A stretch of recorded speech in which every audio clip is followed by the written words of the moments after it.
मेरी पत्नी ने कुछ दिनों पहले घर की छत पर कुछ गमले रखवा दिए और एक छोटा सा बगीचा बना लिया। पिछले दिनों मैं छत पर गया तो ये देखकर हैरान रह गया कि कई गमलों में फूल खिल गए हैं। नींबू के पौधे में 2 नींबू भी लटके हुए हैं और 2-4 हरी मिर्च भी लटकी हुई नजर आई।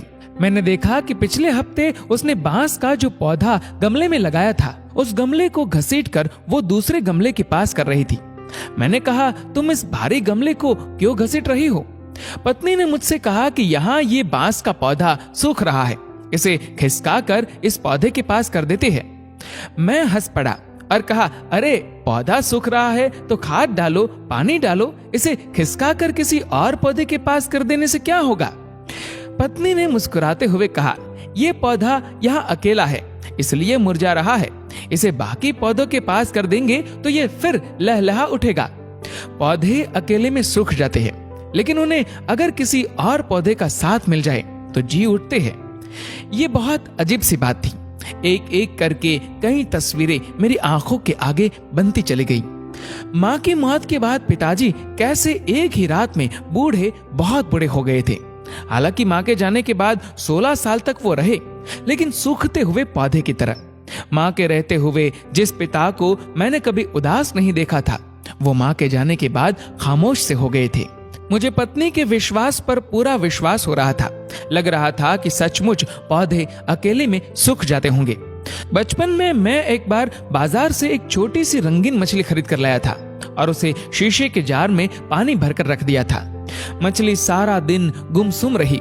मैंने उसके लिए खाना भी डाला, लेकिन वो चुपचाप इधर उधर पानी में अनमनासा घूमती रही। सारा खाना जार की तला में जाकर बैठ गया। मछली ने कुछ नहीं खाया। 2 दिनों तक वो ऐसे ही रही और एक सुबह मैंने देखा कि वो पानी की सतह पर उल्टी पड़ी थी। आज मुझे घर में पाली वो छोटी सी मछली याद आ रही थी।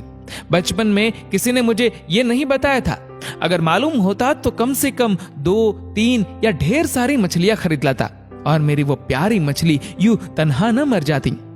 बचपन में मैंने माँ से सुना था कि लोग मकान बनवाते समय रोशनी के लिए कमरे में दीपक रखने के लिए दीवार में 2 मोखे बनवाते थे, क्योंकि माँ का कहना था कि बेचारा अकेला मोखा गुमसुम और उदास हो जाता है। मुझे लगता है कि संसार में किसी को अकेलापन पसंद नहीं। इंसान हो या पौधा, हर किसी को किसी न किसी के साथ की जरूरत होती है। आप अपने आसपास झांकिए, अगर कहीं कोई अकेला दिखे तो उसे अपना साथ दीजिए, उसे मुरझाने से बचाइए। अगर आप अकेले हो तो आप भी किसी का साथ लीजिए। आप खुद को भी मुरझाने से रोकिए। अकेलापन संसार में सबसे बड़ी सजा है। गमले के पौधे को तो हाथ से खींचकर एक दूसरे पौधे के पास किया जा सकता है, लेकिन किसी शख्स को करीब लाने के लिए जरूरत होती है रिश्तों को समझने की, सहेजने की और समेटने की। दोस्तों,